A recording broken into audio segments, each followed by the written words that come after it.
Գյուրջան Կասկադ, հասանելի բնակարաններ 65 ամիս մարման ժամկետով։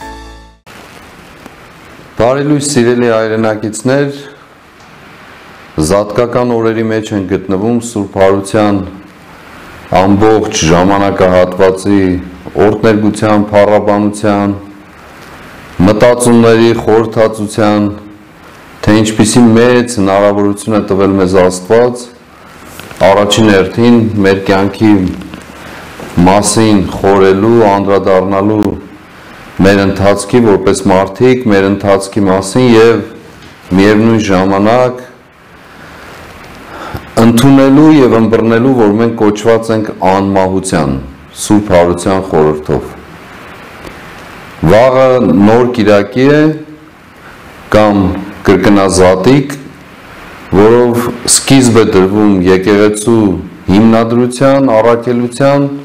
ինչպես նաև վերհիշեցնում է մարդուն իր անմահության մասին։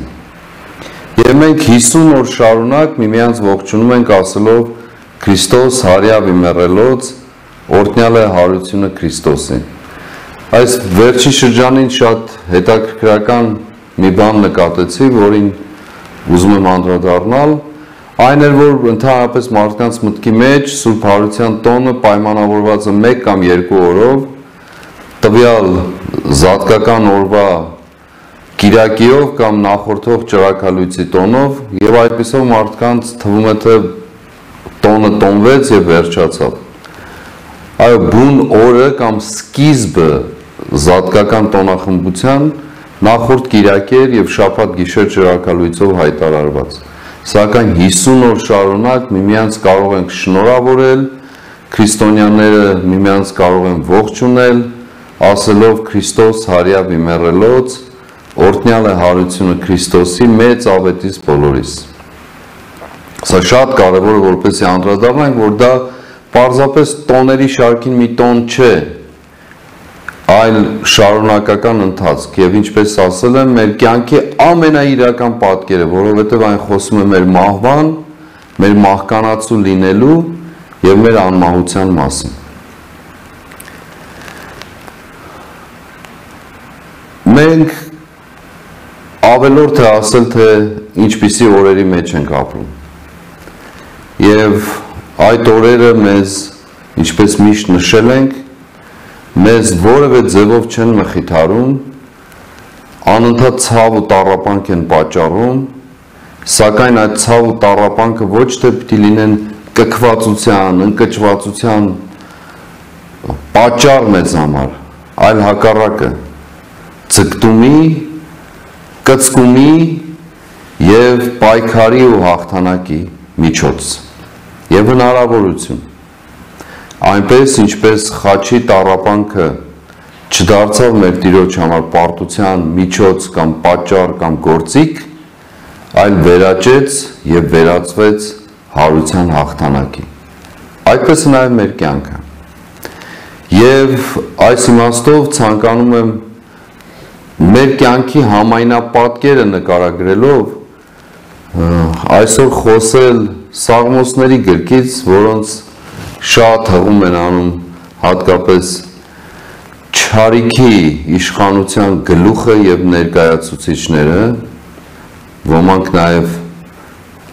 այսինքն բոլորը ծիծաղելի կերպով, ուղղակիորեն Սաղմոսի պատգամով սկսել այսօրը։ Եվ առաջին Սաղմոսը, հենց առաջին համարը։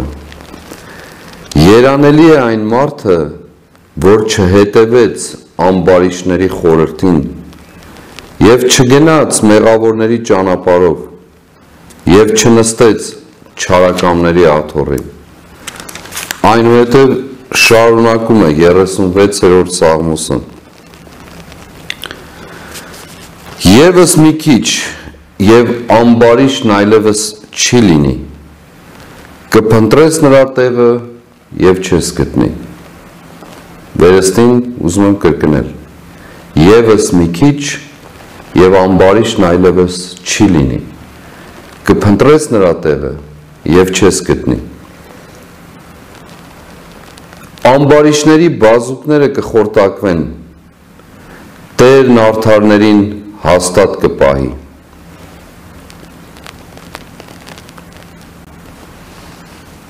Եվ այնուհետև շարունակում է Սաղմոսը. Անօրենները կհալածվեն միասին, և ամբարիշների սերունդը կկորչի, Տիրոջից է արդարների փրկությունը, նրանց վերակացուն է նեղության ժամանակ։ Անօրենները կհալածվեն միասին, և ամբարիշների սերունդը կկորչի, Տիրոջից է արդարների փրկությունը, նրանց վերակացուն է նեղության ժամանակ։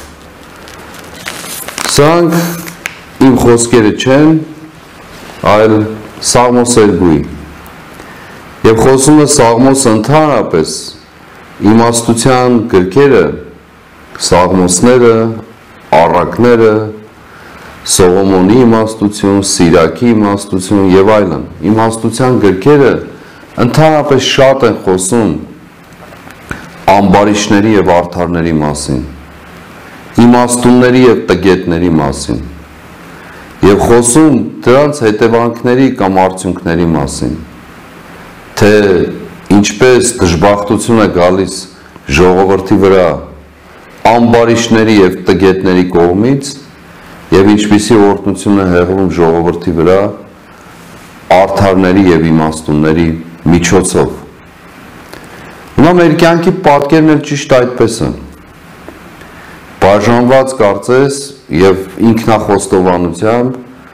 տգետների և ամբարիշների և արդարների և իմաստունների միջև։ Անշուշտ արդար ասելով շատ վերացական է դա և շատ առանցքական, որովհետև ընդհանրապես այս կյանքում արդար մարդ լինելու ձգտումը կարող է լինել գերազանցության աստիճանի, կարող է լինել ձգտում, ցանկություն, բայց ոչ երբեք հասնելու կատարելության։ Սակայն տգիտության և ամբարիշտության կատարելությունը փաստացիորեն արտահայտվում է ամբողջ կյանքի վրա և հատկապես նրանց, ովքեր պատասխանատու, կառավարիչ կամ ինչպես գիրքը ասում է, թագավորներն են,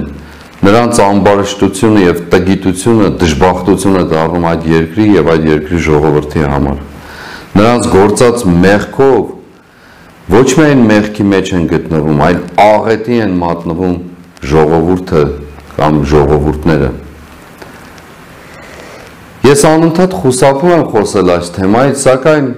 ուղղակիորեն Սուրբ գրքի նաև թելադրանքն է, պատգամը, պատկերը, թե ինչպիսի իրավիճակ է տիրում այն ժողովուրդների կամ երկրների կյանքում, երբ նրանց այսպես կոչված իշխանավորները տգետ են և ամբարիշտ։ Կարծում եմ բոլորդ էլ առանց նույնիսկ մեկնաբանության պատկերացնում եք, թե մեզ ինչպիսի իրավիճակի մեջ են հայտնվել տվել այդպիսի կառավարիչները և ղեկավարները չակերտավոր, իշխանությունները չակերտավոր։ Այո, հենց նրանց պատճառով, հենց նրա և նրանց պատճառով ենք մենք գտնվում այսպիսի ողբերգական իրավիճակում։ Թե ներքին իմաստով, ներքին պառակտումների, քայքայումի, ատելության, թշնամության և թե արտաքին իմաստով, որոնք վերաբերում են մեր անվտանգությանը, մեր երկրի անվտանգությանը, պաշտպանվածությանը և միևնույն ժամանակ այն հարաբերություններին, որ գոյություն ունի արտաքին աշխարհի հետ։ Եվ սակայն այս վերջին օրերին այս չակերտավոր, այս իշխանական խումբը, որը իրապես իր բնույթով, վարքով, էությամբ, նկարագրով, պարզապես մի խուլիգանախումբ է, որ զավթել է իշխանությունը, զավթել է հայոց ինքնության, հայոց նկարագրի, հայոց գոյության ընդհանրապես այն չարաբաստիկ կերպով վերածելով դժբախտության և աղետի, ամբողջությամբ փորձելով իրենց ամբարշտությունն ու տգիտությունը տարածել բոլորի վրա և այդ իմաստով նաև ինքնաարդարանալ